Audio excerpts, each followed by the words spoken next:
Hi ඉතින් අද මම ඔයාලත් එක්ක ගෙදරදි ඉක්මනින්ම ලේසියෙන් හදාගන්න පුළුවන් රසම රස නූඩ්ලස් එකක් හදන විදිය ඉතින් අපි මුලින්ම තාච්චියක් ලිපේ තියලා ඒකට අවශ්‍ය ප්‍රමාණයට වතුර එකතු කරගන්න ඕනේ. ඊට පස්සේ ඒකට අපිට පුළුවන් කහ ලුණු අවශ්‍ය ප්‍රමාණයට එකතු කරලා ඒ වගේම මේකට අපිට එකතු කරන්න පුළුවන් තෙල් ස්වල්පයක් එකතු කරාම අර නූඩ්ලස් ගතිය අර ඇලෙන ගතිය චුට්ටක් අඩු කරගන්න පුළුවන් අපිට. ඒ නිසා ඉතින් ඔයාලා මේකට තෙල් චුට්ටකුත් එකතු කරගන්න. එතකොට මෙන්න මේ වගේ ප්‍රමාණයකට තැඹුණාට පස්සේ ඔයාලට මේක ලිපෙන් බා ගන්න පුළුවන්. ඔයාලට තේරෙනවා මේක ගොඩාරියක් තඹ ගන්නත් එපා. හැමුණාම නූඩ්ලස් එක බෙරි වෙනවා. ඉතින් මේ වගේ ප්‍රමාණයට නූඩ්ලස් ටික අපි තඹ ගන්න ඕනේ.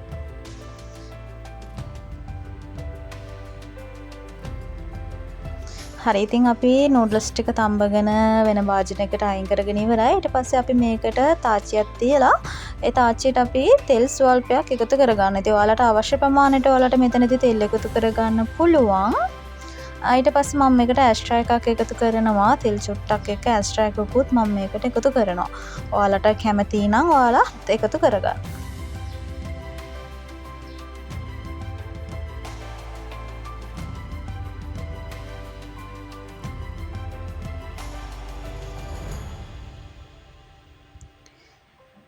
ඉතින් මේ වෙලාවේ තෙල් ටික ඇස්ට්‍රා ටික චුට්ටක් අපි තෙලේ බැදෙන්න වගේ හොඳට තියෙන්න ඕනේ.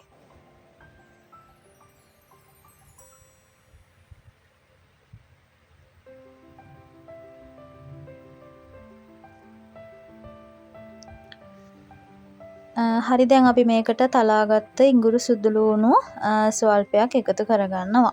ඉතින් අද අපි මේ හදන්න කියලා දෙන්නේ ඉක්මනින්ම ගෙදරදී හදාගන්න පුළුවන් රසම රස නූඩ්ලස් එකක්. ඉතින් ඔයාලා හදන විදිය වෙනස් වෙන්න පුළුවන්. ඔයාලා හදන විදියත් කමෙන්ට් එකක් දාන්න. මේ ඉතින් මම ලේසියට ටක් ගාලා හදලා ගන්න නූඩ්ලස් එක තමයි ඔයාලත් එක්ක මේ ෂෙයා කරගන්නේ. ඉතින් ඉඟුරු සුදුලූණු ටික හොඳට රන්වන් පාට වෙනකන් කියන ගොඩාක් මේ ගැඹුරු තෙලේ අර ගොඩාක් දුඹුරු පාට වෙනකන් බැද ගන්න එපා. සාමාන්‍ය රන්වන් පාටක් වෙනකන් බැද ගන්න. ඊට පස්සේ මම අද මේකට එකතු කරගන්නවා සොසේජස්. ඉතින් ඔයාලට කැමති මස් වර්ගයක් සීෆුඩ් ඕන එකක් ඔයාලට එකතු කරගන්න පුළුවන්. දැන් මම මේ සොසේජස් එකතු කරගන්න නිසා සොසේජස් ටිකත් ඒ තෙලටම දානවා. මොකද ඒ තෙලෙම අපිට ඒක බැද ගන්න පුළුවන් නිසා.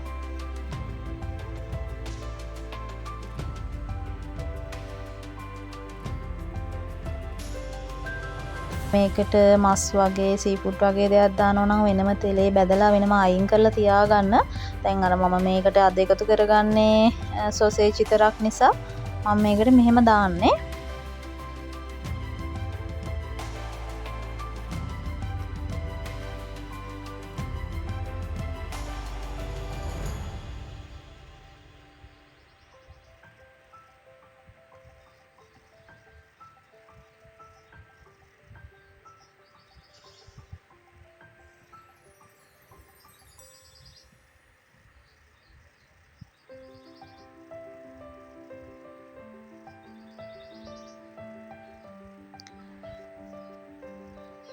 හරි ඉතින් දැන් සෝසේජ් ටික බෙදුනාට පස්සේ මෙහෙම සෝසේජ් ටික චුට්ටක් වටට තියලා මේ විදිහට මැදට මම දැන් මේකට එකතු කරගන්නවා බිත්තර දෙකක ප්‍රමාණයක්.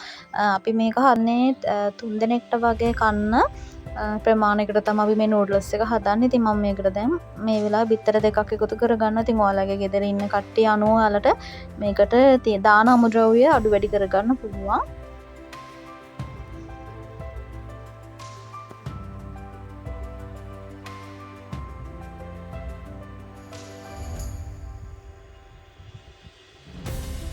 ඉතින් මම දැන් බිත්තර ටිකත් එක්ක මෙහෙම හොඳට මේ සොසේජ් එක හොඳට අර බිත්තර ටික කුඩු වෙනකන් කවලම් කරගන්නවා.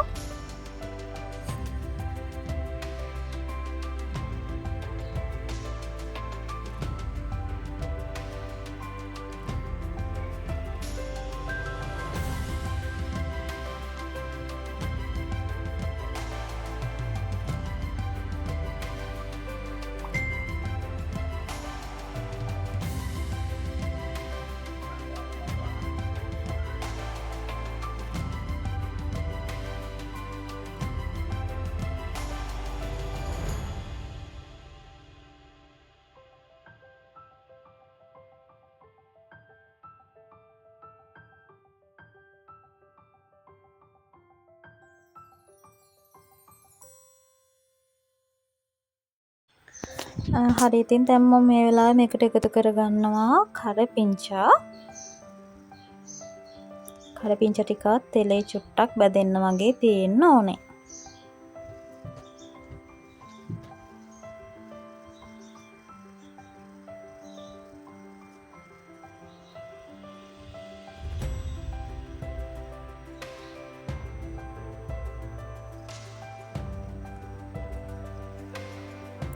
හරි ඒ ටික හොඳට බැදුනට පස්සේ මම මේකට එකතු කරගන්නවා ලුණු ස්වල්පයක්. ඔයාලගේ රස අනුව ඔයාලට ලුණු එකතු කරගන්න පුළුවන්.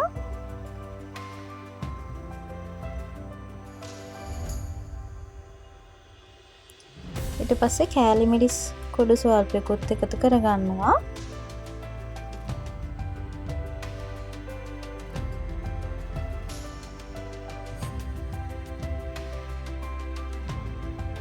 ඊට පස්සේ මම මේකට එකතු කරගන්නවා ගම්මිරිස්. ඉතින් ඔයාලා සැර කනවා නම් ඔයාලට මේකේ දාන ඉන්ග්‍රීඩියන්ට්ස් සැර අනුව එකතු කරගන්න පුළුවන්. ඔය බෝඩිමක වගේ ඉන්න කෙනෙක්ට නම් ටක් ගාලා හදලා කන්න පුළුවන් කෑමක්. ඉතින් මේක රෑකට වගේ ඉක්මනින් හදලා ගන්න පුළුවන් ලේසියෙන් ඉතින් මේ නූඩ්ල්ස් එක.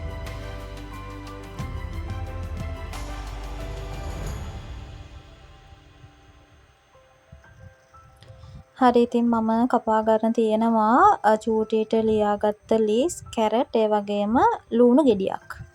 ඉතින් මම දැන් මේකට එකතු කරගන්නවා කැරට් ටික මුලින්ම.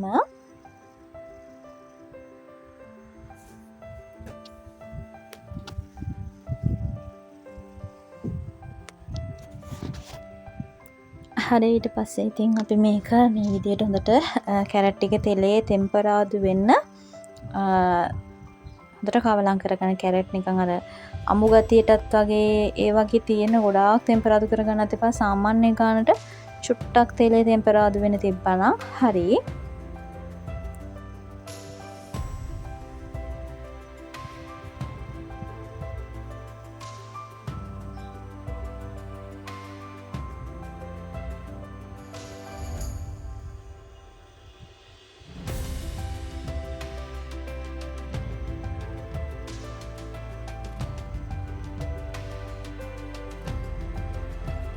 හරි ඉතින් දැන් අවශ්‍ය ප්‍රමාණයට කැරට් ටික තැම්බිලා ඉවරයි. ඊට පස්සේ මම මේකට එකතු කරගන්නවා චූටියට කපාගත්ත ලීක්ස්.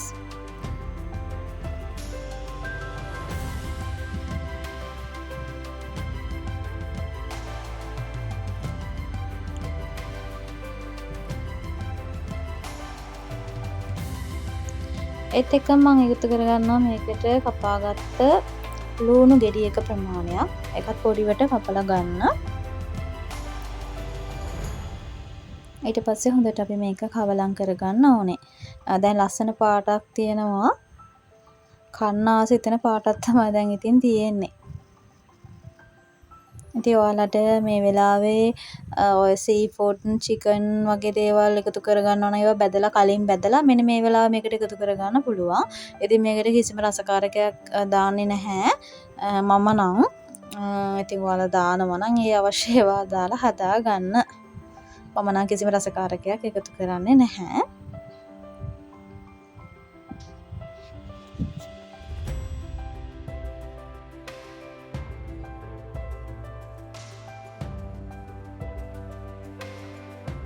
හරි ඉතින් දැන් මං තඹගත්ත නූඩ්ල්ස් ටික මේකට එකතු කරගන්නවා.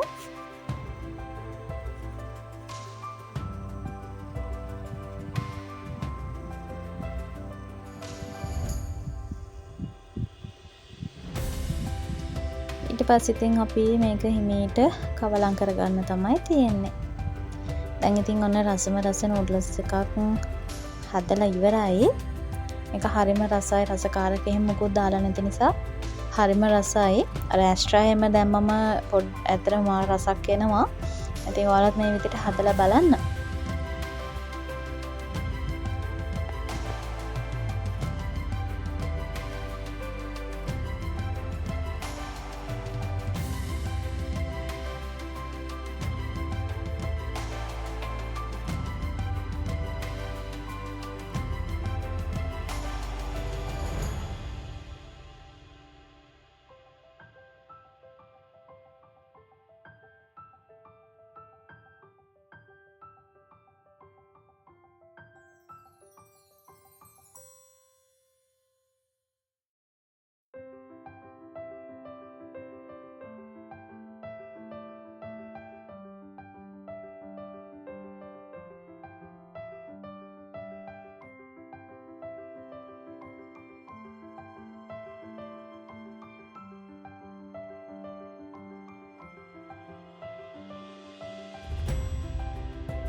හරි ඉතින් ඔන්න රසම රස ගෙදරදී ඉක්මනින්ම ලේසියෙන් හදාගන්න පුළුවන් නූඩ්ලස් එක හදලා ඉවරයි. ඉතින් ඔයාලත් මේ විදිහට හදලා බලන්න කොහොමද රස කියලා කමෙන්ට් එකකුත් දාන්න. ඉතින් අලුත් වීඩියෝ එකකින් ඔයාලව ඉක්මනින්ම හම්බ වෙන්න එන්නම්. ඉතින් මගේ වීඩියෝ දිගටම බලන්න ඔයා කැමති නම් මාව සබ්ස්ක්‍රයිබ් කරගෙන යන්න. ඒ වගේම යටින් තියෙන බෙල් අයිකන් එක ක්ලික් කරන්න අලුතින් වීඩියෝ එකක් දාපු ගමන් බලන්න පුළුවන්. එහෙනම් ඔයාලා සතුටින් පරිස්සමින් ඉන්න.